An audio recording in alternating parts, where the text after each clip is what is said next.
Bienvenue à tous à notre séminaire Oser vivre, croire et agir. Après ce moment instrumental, je vous invite maintenant à nous adresser à Dieu. Notre Père, notre Dieu, nous te remercions pour tes grâces, tes bénédictions. Nous te remercions pour ces opportunités que tu nous donnes afin de mieux comprendre ton plan dans nos vies. Permets-nous d'entendre ta parole et d'apprendre à oser vivre, croire et agir en ton nom. Que ta paix et ta grâce soient avec nous, au nom de Jésus ton Fils et pour ta gloire. Amen. Maintenant, je vous invite à écouter la suite de notre programme. Oser vivre, croire et agir est d'abord une question de choix. Un choix décisif dans un contexte de mal-être, de frustration, de déception, d'angoisse, plus largement de crise. Oser vivre, croire et agir est un choix décisif dans les contextes où l'on manque de contrôle, comme par exemple celui de cette crise sanitaire que nous traversons aujourd'hui.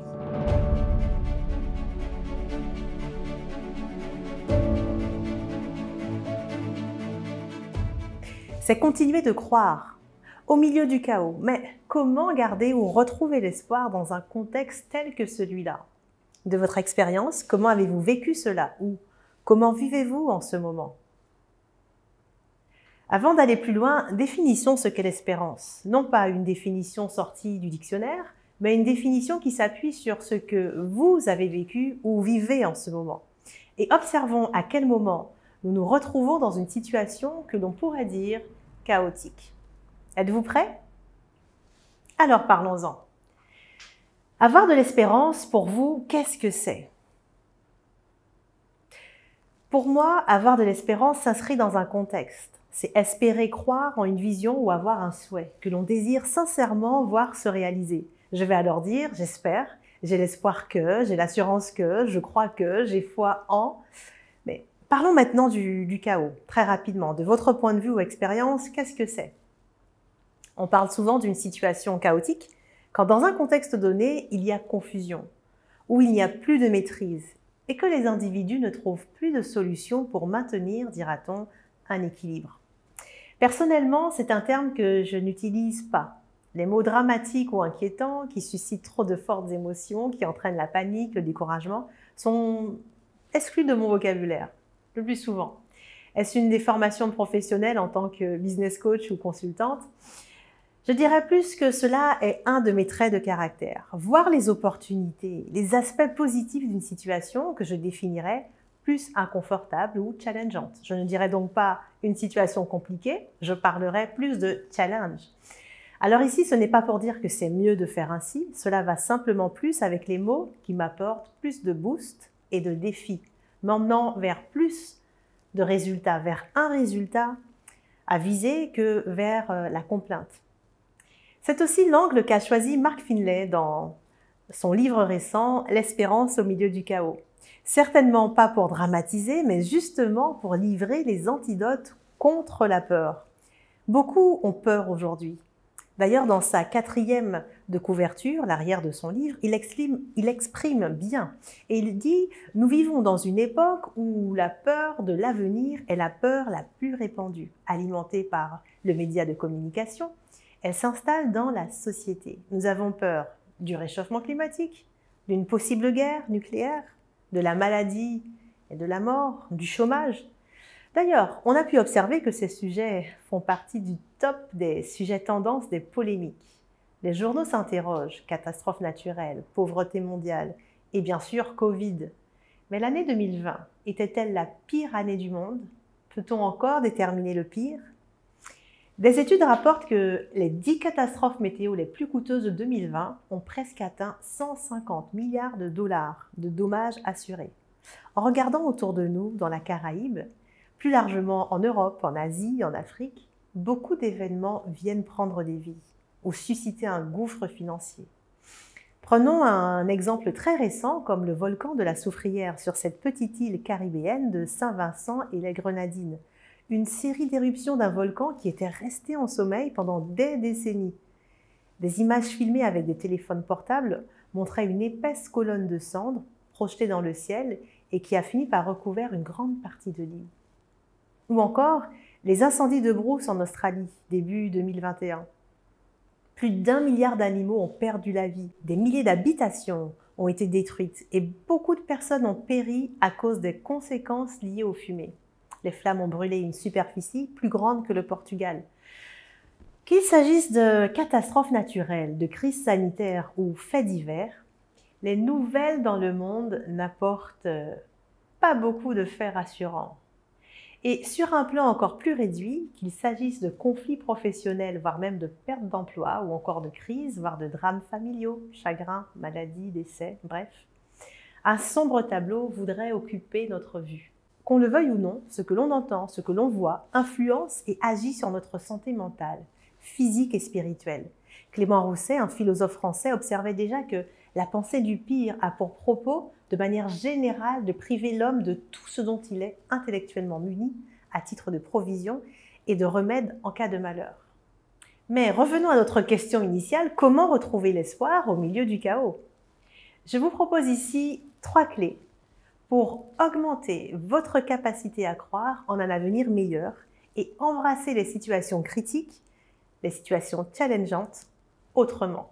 La clé numéro 1, s'exercer quotidiennement à contrer la peur. De but en blanc, sans préparation, si vous demandez à une personne « As-tu des peurs ?» Les personnes qui les ont déjà conscientisées vous les partageront souvent spontanément, mais beaucoup s'étonneront de la question et ne sauront pas y répondre. Connaissez-vous d'ailleurs vous-même toutes vos peurs? Identifier ces peurs semble quelque chose que l'on laisserait aux personnes dites psychologiquement fragiles ou étiquetées à tort de personnes faibles. Pourtant, nous avons tous des peurs à certains niveaux dans des domaines différents. Nous y sommes tous sujets, quel que soit l'âge, quel que soit le titre, la fonction. Avancer en terrain inconnu, quel que soit le domaine, suscite la peur, puisque la peur est une émotion strictement personnelle que vous-même déclenchez suite à la prise de conscience d'un danger ou d'une menace. Et cette émotion démarre de votre réflexion personnelle. Pour identifier succinctement vos peurs, sans même devoir entrer dans une démarche en profondeur, vous pouvez tout simplement observer vos interactions, vos actions et réalisations sur la dernière semaine passée ou encore vos 3 derniers jours. Observez ce qui a motivé vos choix de réagir et d'agir comme vous l'avez fait. Pourquoi ai-je réagi comme cela? Pourquoi en ai-je fait autant? Ou pourquoi n'en ai-je toujours pas fait assez? Peur de briller, peur de déranger, peur de s'affirmer, peur de gêner, peur de se tromper, peur d'être exclu, peur de manquer, et on peut encore en citer.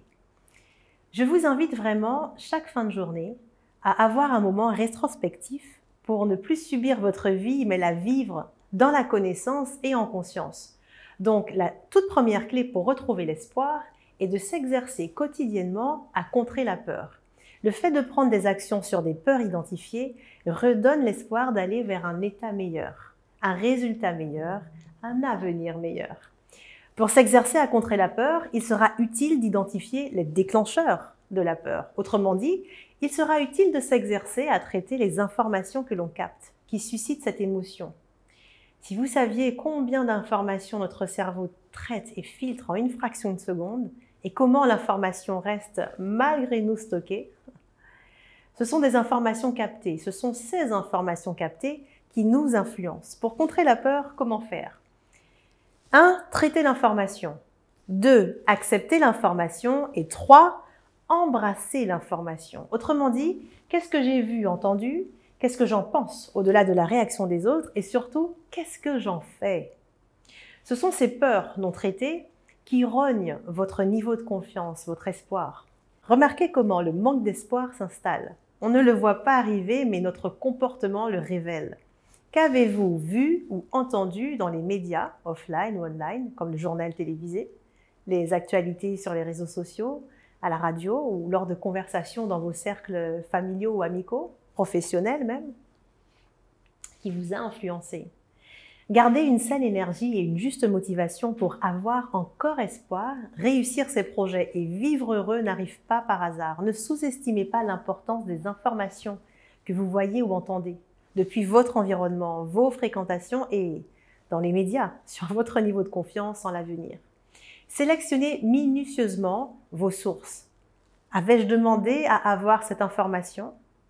Ces infos m'ont-elles boosté? Que m'ont-elles vraiment apporté? Que produisent-elles comme émotions et réactions en moi? Ne vous laissez pas manipuler par l'information. Apprenez à lire de façon inspirée, mais pas naïve, les informations, les événements pour y faire face avec un comportement et des réponses adaptées. Le fait de se décider sur ce qu'on en fait, ce qu'on fait de l'information obtenue, est le processus qui permet de retrouver la force nécessaire pour continuer coûte que coûte. Ce processus qui augmente votre capacité à oser vivre, croire et agir, et qui donc annule la peur. Clé numéro 2, se projeter dans un nouveau monde. Corrigez vos angoisses au sujet de l'avenir. Et comment? En étant connecté à la source infinie. J'en parle dans mon livre sur les 10 attitudes à cultiver pour croire et agir en leader.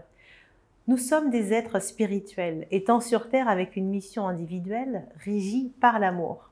Lorsque vous n'êtes pas connecté à la source infinie, étant déconnecté de votre essence même, la compréhension des situations change drastiquement. Quelles que soient les informations que vous capterez, vous en ferez souvent une lecture passive, voire même négative, sans y voir au contraire l'opportunité pour accélérer la réalisation de votre mission individuelle. Dans l'intro de son livre, Mark Finley relate une série de conférences prophétiques bibliques qu'il avait données lors de son passage en Russie en 1991, alors que l'Union soviétique s'écroulait. Il explique comment des milliers de Russes qui cherchaient à donner un sens à leur vie y assistaient chaque soir puisqu'une nouvelle espérance inondait leur âme.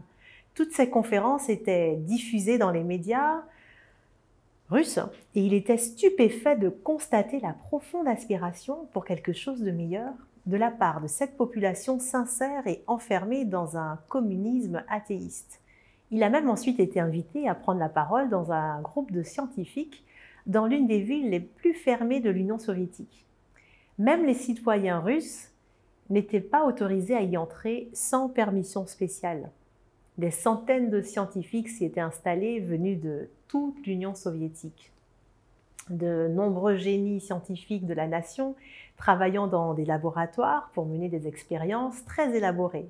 Bref, il a abordé différents sujets pour les scientifiques et leurs familles, dont un qui a particulièrement retenu leur attention. Y a-t-il une espérance pour l'avenir? Ces gens voulaient savoir s'il y avait de l'espoir dans un monde où les êtres humains avaient la capacité de détruire la plupart de la vie sur la planète Terre. Ils se demandaient comment faire face à l'avenir avec confiance. Nous ne sommes certainement pas destinés à vivre une vie banale ou médiocre. Ce n'est pas ce qui est prévu pour l'homme par la source infinie. Que nous nous tracassions et sombrions à cause de soucis ou d'inquiétudes et de malheurs. Notre niveau de foi, de confiance, d'espoir ne dépend pas de la situation sanitaire mondiale, de l'état de l'économie, de votre employabilité, à savoir est-ce que je vais continuer à avoir du travail ou même est-ce que je vais en retrouver. Il est plus qu'urgent de traiter et contrer cet état général d'anxiété ou de peur. La deuxième clé est de se projeter dans ce nouveau monde. Et là, je ne parle pas du nouveau monde qui vient avec la 5G, l'intelligence artificielle et toutes les technologies intelligentes ultra connectées. Je parle d'un monde connecté certes, mais connecté continuellement à la source infinie, où l'on vit en symbiose. Ce monde présent, mais pour le moment invisible.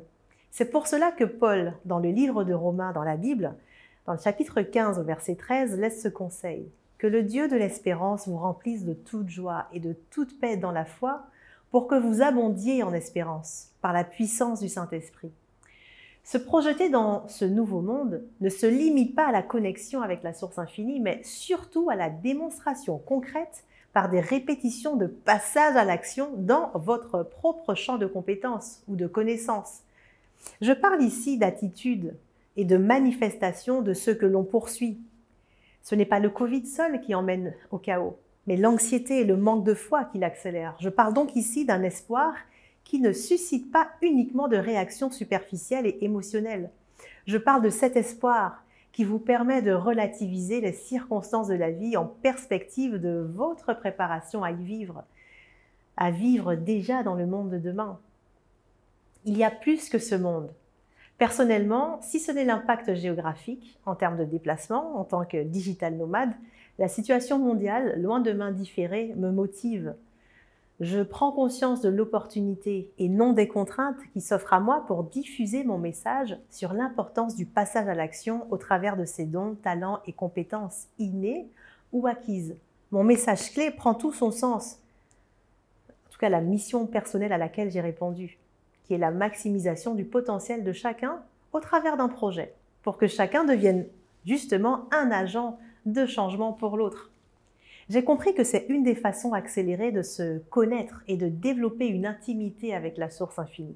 Donc je vis ce nouveau monde et je commence déjà à m'y projeter, à découvrir à chaque pas au travers de ces accompagnements que je fais dans mon travail, ce que je ne sais pas que je ne sais pas. Voilà comment je vis mon espérance, me disant que mon passage doit être utile en attendant d'y être et de vivre encore d'autres choses. Bref, si vous y croyez vous aussi, comment concrètement vous projetez-vous dans ce nouveau monde au quotidien? Si vous entendez parler pour la première fois de ce nouveau monde, eh bien voilà une clé pour cultiver votre espérance. Que le Dieu de l'espérance remplisse de toute joie et de toute paix dans la foi, qu'il vous remplisse pour que vous abondiez en espérance par la puissance du Saint-Esprit. Il y a des personnes qui, depuis ces événements, vivent de crainte, d'appréhension. Elles se laissent aspirer par la pensée négative de toutes ces expériences qu'elles entendent ou qu'elles-mêmes elles ont subies. Elles craignent pour l'avenir, elles anticipent les difficultés et du coup, les grossissent à tel point qu'elles ne voient même plus les avantages ou les bénédictions présentes. Elles s'inscrivent dans la culture de l'incertitude et râlent en continu, elles se plaignent en continu. Voilà ce qui alourdit, contribue et accélère le chaos. Ce n'est pas le Covid seul qui emmène au chaos, mais l'anxiété et le manque de foi qui l'accélèrent. Si nous avons la conviction que nous sommes chacun unique, ayant une mission individuelle pour cette terre, nous y penserons et cesserons de nous agiter au sujet de l'avenir. Bien au contraire, nous ferons de façon indispensable équipe avec ce puissant partenaire. Nos soucis et la tourmente psychologique s'évaporeront puisque nous serons alignés à qui nous sommes, ce pourquoi nous sommes faits et ce pourquoi nous sommes là. Cette confiance favorisera naturellement la bonne humeur pour oser vivre, croire et agir. Clé numéro 3, éveiller les consciences au monde de demain. Lorsque l'on manque d'espoir, on a souvent du mal à espérer une vie meilleure parce que l'on ne sait pas à quoi cela peut ressembler. Finalement, pourquoi êtes-vous sur Terre? Quel est le but ultime de l'existence? Eh bien, de ma compréhension, c'est faire du bien à ses semblables, notamment au travers de sa mission individuelle, régie par l'amour, et se préparer à une haute destinée dans ce nouveau monde, où nous verrons la source infinie. Nous vivons déjà cette connexion dans cette vie et continuerons à vivre cette connexion dans la vie à venir. Les grandes vérités relatives à la providence divine et à la vie future sont souvent ignorées. D'ailleurs, tout comme la connaissance de la volonté de la source infinie et de notre mission individuelle. Le moment est venu de maintenir une connexion avec la source infinie et d'éveiller les consciences à ce propos. Toutes les facultés intellectuelles, morales et physiques de l'homme sont un don divin et doivent être poussées au plus haut degré possible de développement et de perfection. Si on donnait à ce principe l'attention qu'il mérite vraiment, on verrait un changement radical dans le niveau de confiance en l'avenir, au lieu d'exciter une émulation malsaine, compétitive et individuelle. Éveiller les consciences au monde de demain et cultiver des relations avec des personnes désireuses d'entrer dans ce monde. Vous pouvez mieux alors avancer dans vos objectifs et centres d'intérêt quand vous avez un bon réseau de soutien, leader. Il est bien plus facile de cultiver l'espoir au sein d'une communauté forte quand vous êtes accompagné plutôt que lorsque vous êtes livré à vous-même. Enfin, nous avons vu 3 clés pour augmenter votre capacité à croire en un avenir meilleur et embrasser les situations critiques et challengeantes autrement. Autrement dit, pour oser vivre, croire et agir. Clé numéro 1, s'exercer quotidiennement à contrer la peur. Clé numéro 2, se projeter dans un nouveau monde. Clé numéro 3, éveiller les consciences au monde de demain. Notre monde a désespérément besoin de femmes et d'hommes prêts à affronter le champ des possibles. Êtes-vous un vecteur d'espoir pour vous-même, pour votre entourage et pour la société? Que le Dieu de l'espérance vous remplisse de toute joie et de toute paix dans la foi, pour que vous abondiez en espérance par la puissance du Saint-Esprit.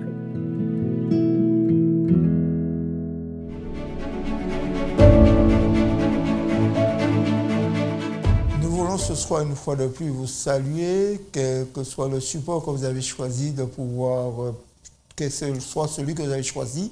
Nous voulons quand même vous saluer, vous souhaiter une bonne écoute, la suite de tout ce que nous avons dit, puisque nous avons vu avec notre conférencière ce soir la thématique qui était de l'espoir au milieu du chaos, où elle a souligné l'impact de la foi dans l'espoir. Plusieurs questions, droit de réponse ce soir.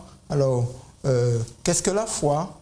Dans le livre des Hébreux, au chapitre 11 et le verset 1, il est dit que nous indique que la foi est une ferme assurance des choses qu'on espère et une démonstration de celles qu'on ne voit pas.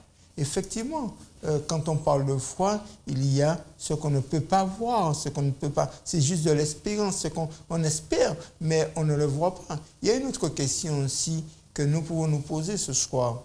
Mais si la foi, c'est tout ce que nous avons dit, c'est la foi est une affirmation des choses qu'on espère et une démonstration de celles qu'on ne voit pas, eh bien l'autre question, c'est qui donne la foi? Eh bien dans le livre des Éphésiens, au chapitre 2, le verset 8, il est dit, car c'est par la grâce que vous êtes sauvés, par le moyen de la foi. Mais ce que Paul souligne dans cette partie-là, il dit, et cela ne vient pas de vous, c'est le don de Dieu. Donc, quel que soit celui que vous pensez être, vous avez besoin de la foi. Et vous devez savoir que la foi, c'est un don de Dieu. C'est quelque chose que Dieu est prêt à vous donner. Dieu est prêt à donner à tous ceux qui sont prêts à lui demander la foi. Eh bien, ce soir, une fois de plus, eh bien, il y a question de savoir que puisque c'est un don de Dieu, comment l'obtenir, comment obtenir la foi? Eh bien, peut-être que certaines personnes pensent que c'est quelque chose qu'on pourrait monnayer. Peut-être que certaines personnes pensent que c'est quelque chose qu'on pourrait aller dans une église et puis on aura la foi.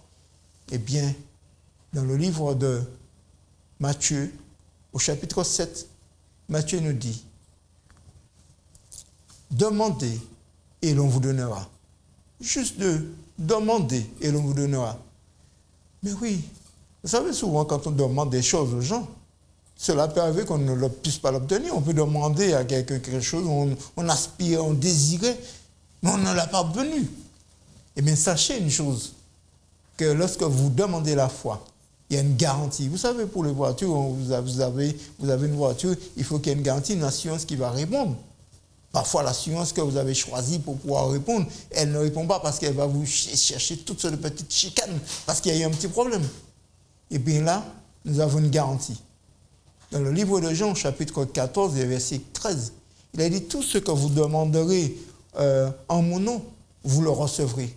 Donc, nous devons demander la foi au nom de Jésus. Et quand nous allons demander la foi au nom de Jésus, eh bien, nous sommes conscients que nous allons le recevoir. Vous savez, il y a des gens qui pensent que quand on va dans une église, systématiquement, on a la foi. Il y a des gens qui pensent que lorsqu'on a, quel que soit ce que, dès qu'on est dans un courant religieux, on a la foi. Mais je suis un petit peu triste de vous le dire, que ce n'est pas parce qu'on est dans un courant religieux, ce n'est pas parce qu'on va dans une église qu'on a la foi. Il faut s'examiner, il faut demander à Dieu de vous accorder la foi. Et puis, vous savez, la foi, il y a toute son importance dans votre vie. La foi a de l'importance pour vous. Pourquoi la foi a de l'importance? Pourquoi il est urgent de savoir qu'est-ce que c'est que la foi, nous l'avons déjà dit, mais il est urgent de savoir, il y a quelque chose qui doit être clair ce soir pour vous. C'est que la foi dans le livre des Hébreux, au chapitre 11, nous dit, et Paul nous dit dans le livre des Hébreux, chapitre 11, « Or, sans la foi, il est impossible d'être agréable. » Ça voudrait dire que nous ne pouvons pas être agréables à Dieu si nous n'avons pas la foi. Vous savez, ce soir, nous allons, chaque soir, vous aurez l'occasion de découvrir des images. Je vais vous faire des petites images, vous allez voir, vous allez apprécier. Je crois que ça va apporter un plus dans notre réflexion. Et pour ce soir, vous allez voir sur la table qu'il y a une couche d'eau et un verre. Et je voudrais simplement vous dire que la couche d'eau que vous voyez qui est sur la table est le symbole de la foi. Ce que Dieu, c'est pas de... Non, mais c'est simplement une image. C'est ce que la foi. Et puis ce verre-là, c'est chacun d'entre nous. Chacun d'entre nous, ce que Dieu veut faire en nous. Il veut nous remplir de la foi.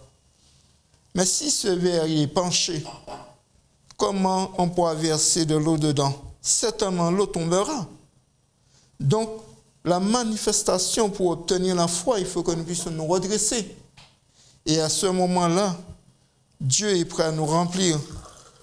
Dieu est prêt à nous remplir de la foi. Mais sachez une chose, que lorsque Dieu vous remplit de la foi, ce n'est pas une affaire d'un jour. Je ne demande pas la foi pour un jour et puis je l'ai pour toute la vie. Non. La foi, ça doit être une relation perpétuelle, une relation quotidienne avec Dieu, une relation où tous les jours vous lui demandez la foi.